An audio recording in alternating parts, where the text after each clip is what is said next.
Yakinlah pada Tuhanmu, kau yang susah dan penat. Dikuatkannya hatimu saat berbeban berat. Jangan ragu, jangan bimbang, kebenaran firman-Nya. Tuhan pasti menggenapi semua janji setia-Nya. Asa unang behotalu di banha holomoni. Bereng Yesus si Tuhanmu bernit nati naunai. Unang ganggu roha una di pandok ni debata. Pasal tona baga-baga pas roham di debata. Salam sejahtera Bapak, Ibu, dan saudara-saudari yang terkasih dalam nama Tuhan Yesus. Mari kita persiapkan diri kita dalam mendengarkan firman Tuhan. Kasih karunia yang dari Allah Bapa dan Tuhan Yesus Kristus yang menyertai kamu. Amin. Firman Tuhan dalam renungan kita hari ini tertulis dalam 1 Korintus 1 ayat 24. Tetapi untuk mereka yang dipanggil, baik orang Yahudi maupun orang bukan Yahudi, Kristus adalah kekuatan Allah dan hikmat Allah. Demikian pembacaan firman Tuhan.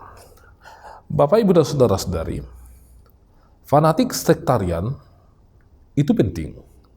Jika kita menganggap bahwa suku kita itu adalah suku yang terbaik, atau menganggap golongan kita itu adalah golongan yang spesial bagi kita. Tetapi jika seseorang itu telah jatuh kepada fanatisme sektarian yang menganggap bahwa di luar dari sukunya itu tidak ada apa-apanya, atau suku lain itu tidak memiliki keistimewaan, atau orang lain di luar golongan kita itu adalah jauh di bawah kita, di bawah standar kita, di bawah kualitas kita, di bawah kualitas kehidupan kita. Itu yang menjadi bahaya, yang mengakibatkan munculnya gerakan-gerakan yang menolak perbedaan, atau yang menganggap bahwa orang lain itu tidak layak untuk diajak bergaul, tidak layak untuk diajak menjadi teman, karena sudah ada terpatri dalam pikiran dari orang-orang yang menganut paham fanatisme yang sektarian tersebut, bahwa hanya kami, hanya oleh kami, dan hanya kami yang bisa melakukan sesuatu hal agar berhasil. Hanya dari antara kami yang berhasil, hanya dari antara golongan kami yang mampu.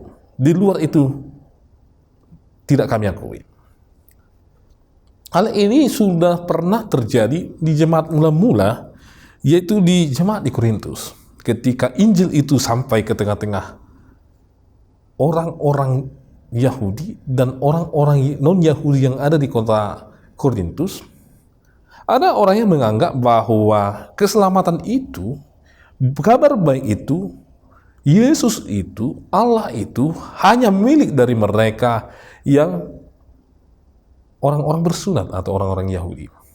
Sedangkan mereka yang di luar orang Yahudi itu jauh di bawah kualitas mereka, jauh di bawah kekudusan mereka, jauh di bawah standar kehidupan dari orang-orang Yahudi itu.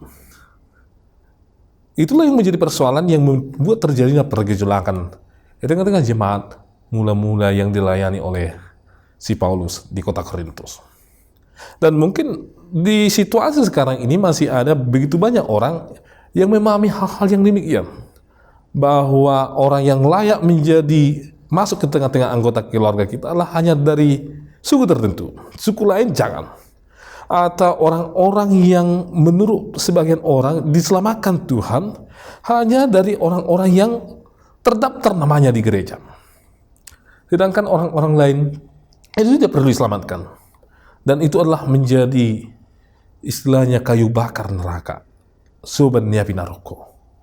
Itu adalah sesuatu yang ditolak oleh teologi Paulus pada awalnya, di mana Paulus jelas mengatakan di sini bahwa mereka itu baik orang Yahudi atau bukan orang Yahudi, non-Yahudi itu, mereka itu adalah bagian dari hikmat Allah yang menyelamatkan. Artinya mereka juga ikut turut dalam karya keselamatan Allah. Baik mereka yang bersunat, yang lebih dahulu mengenal kabar baik, mereka diselamatkan Tuhan. Atau mereka yang tidak bersunat, dari suku lain, dari bangsa lain, yang nenek moyangnya mungkin tidak mengenal siapa itu Allah atau Kristus, tetapi ketika Tuhan mengatakan bahwa dia adalah bagian dari hikmat Tuhan, bagian dari orang-orang yang mendapat keselamatan yang daripada Tuhan, maka orang-orang itu juga adalah bagian dari orang-orang yang mendapatkan kasih karunia keselamatan yang daripada Tuhan. Jadi hanya Tuhanlah yang berhak, Bapak, Ibu, dan Saudara-saudari, menyatakan bahwa siapa orang-orangnya yang mendapatkan bagian dari kasih karunia dan keselamatan yang daripada Tuhan itu. Oleh sebab itu, Bapak, Ibu, dan Saudara-saudari, fanatisme dalam beragama, fanatisme dalam budaya atau suku, itu telah memunculkan efek yang menyebabkan adanya pengkotak-kotakan, adanya penolakan kepada orang lain, pembatasan kepada orang lain, atau menganggap orang lain itu di bawah standar. Tetapi firman Tuhan mengatakan bahwa itu tidak berlaku di hadapan Allah, karena hikmat Allah melampaui apa yang sudah dibuat oleh manusia, termasuk itu standar-standar manusia tadi, atau termasuk itu aturan-aturan yang dibuat oleh manusia, Bapak, Ibu, dan Saudara-saudari, untuk membatasi ini dan itu, membatasi orang lain dengan kita. Jadi, Bapak, Ibu, dan Saudara-saudari, marilah lihat sesama kita adalah bagian dari orang-orang yang diselamatkan oleh Tuhan. Marilah lihat orang beragama lain juga adalah bagian dari karya Allah yang diselamatkan oleh Tuhan. Atau orang-orang yang belum mengenal Kristus itu sendiri, mereka juga adalah bagian dari orang-orang yang diselamatkan oleh Tuhan, bagian dari orang yang telah ditebus oleh Tuhan sebagai karya Allah. Mari Bapak, Ibu, dan Saudara-saudari mensyukuri bahwa Tuhan tidak hanya menyelamatkan sekelompok orang, tetapi semua orang diselamatkan oleh Tuhan. Tidak ada orang Yahudi dan tidak ada orang non-Yahudi di hadapan Tuhan. Semua sama, adalah bagian dari orang-orang yang diselamatkan Tuhan. Amin. Kami sungguh bersyukur ya Tuhan, karena Tuhan tidak melihat rupa. Tuhan tidak membeda-bedakan suku budaya, membedakan latar belakang dari setiap orang. Semua orang, termasuk kami ya Tuhan, adalah bagian dari orang-orang yang Tuhan selamatkan. Kami tidak tahu ya Tuhan bagaimana kami sebelumnya, tetapi Tuhan telah memilih kami, menjadikan kami menjadi orang-orang yang diselamatkan oleh Tuhan. Ajarlah kami ya Tuhan untuk melihat sesama kami, apakah mereka dari suku lain, dari agama lain, sebagai sahabat.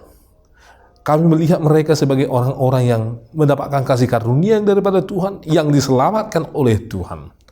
Sehingga kami ya Tuhan semakin terbuka untuk mau bersahabat, menolong mereka, bahkan berbagi kasih dengan orang-orang yang Tuhan telah kasihi dan Tuhan selamatkan.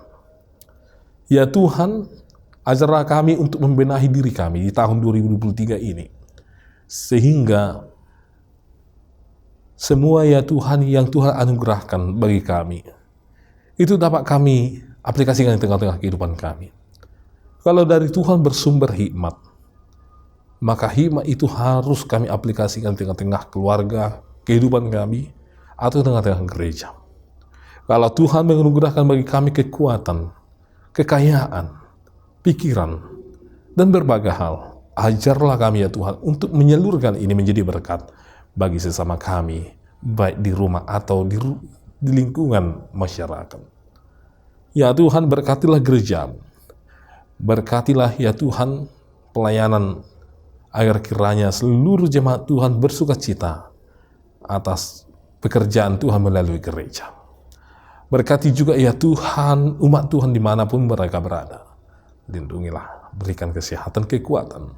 Dan Tuhan yang memberikan hikmat agar mereka mengerjakan segala pekerjaan di dalam hikmat yang daripada Tuhan. Ya Tuhan, kami tahu bahwa kami adalah manusia yang penuh dengan dosa. Ampuni kami sehingga kami layak di hadapan Tuhan. Hanya dalam Kristus Yesus kami berdoa dan mengucap syukur. Amin. Pasal tona baga-baga pas rohang di debata.